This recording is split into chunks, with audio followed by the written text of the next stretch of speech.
Firsa Besari yang saya sendiri adalah penggemarnya juga gitu ya, saya suka karya-karyanya. Sehingga itu salah satu alasan kenapa saya juga mau juga.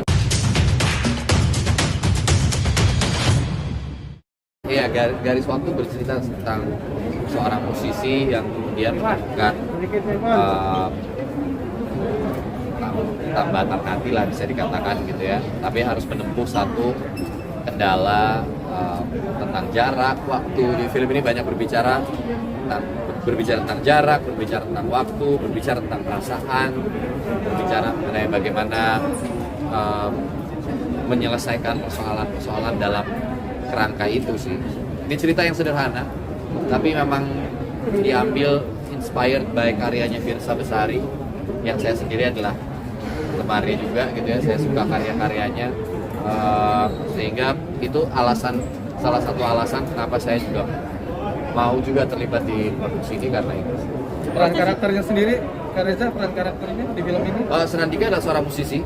Dia adalah seorang musisi yang masih berusaha untuk bisa mencapai apa yang dicita-citakan sebenarnya. Jadi dia penyanyi yang nyanyi di kafe, di mana di kafe itu juga dia bekerja bersama temannya gitu.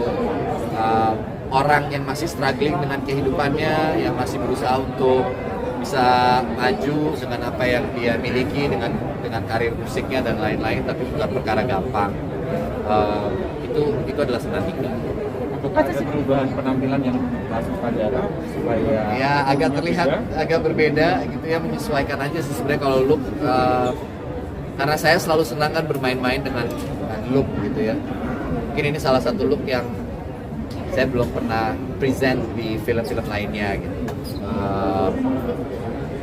Jadi ya memang itu betul permintaan dari sutradara juga, menginginkan untuk lebih messy, lebih berantakan, lebih dalam tanda kutip lebih out-outan dikit lah gitu, nggak terlalu rapih banget atau apa gitu ya. Udah itu yang dilakukan dan menyenangkan sih, bisa bernyanyi 3 lagu tapi sesuai kebutuhan film.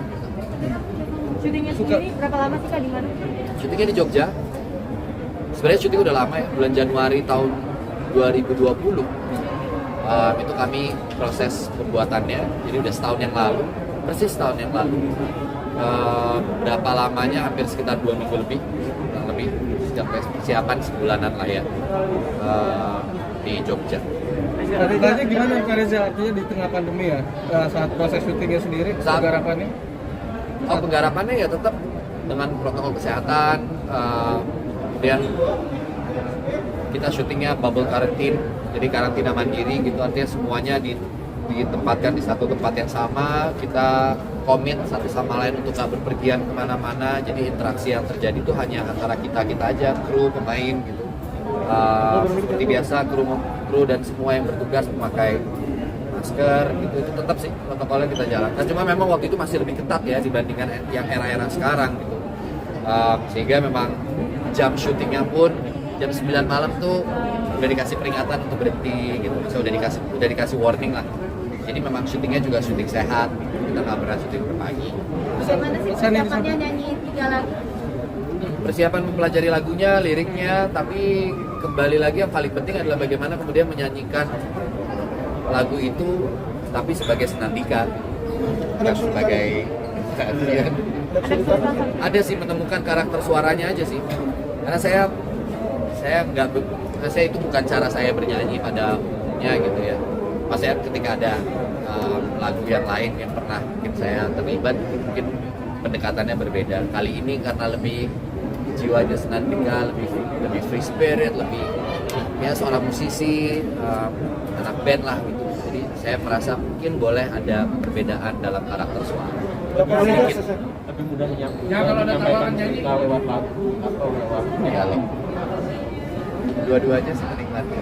Tapi kalau ditanya mana yang lebih mudah menyampaikan pesan ataupun cerita lewat lagu atau lewat acting, ya tentu karena saya biasa di seni peran mungkin lebih mudah di seni peran. Tapi saya percaya bahwa ketika saya menceritakan lagu ini, saya inginnya memakainya metode bagaimana saya berakting gitu, benar-benar menyampaikan rasanya, menyampaikan perasaannya ingin disampaikan oleh lagu itu. Jadi menyampaikannya seperti sebuah dialog. Pesan yang disampaikan di film ini apa kan? Pesan yang disampaikan di film ini? Saya nggak pernah melihat bahwa film harus menyampaikan sebuah pesan khusus sih sebenarnya. Adegan apa sih yang paling sulit? Adegan yang paling sulit ya? Retake gitu. Wah, apa ya? Mungkin adegan yang paling banyak ada saat konser kali ya. Itu soalnya ada crowd kan, dan kita masih berhati-hati sekali, jadi secara shot, secara adegan juga benar-benar hati-hati banget eksekusinya gitu. Mas Anu, Jehan sebagai sutradara ada semua di tempat gitu, memantau semua bisa terjadi dengan lebih lancar dan aman. Bagaimana rasanya diperebutkan dulu? Bagus aja, kenapa? Positif kok menurut saya. After syuting ada jalan nggak sih kak? After syuting ada jalan nggak sama yang lainnya atau sama pemain kalau lainnya? Anya nggak ada. Maksudnya? After syuting ada jalan sama Anya atau Michelle? Jalan-jalan. Iya ada jalan bareng. Chemistry. Ya gimana rasanya diperebutkan kembali oleh dua wanita? Kembali Ini hanya sebuah film, Mbak. Jadi ya rasanya saya bingung. Di dalam film Itu sih. Oke.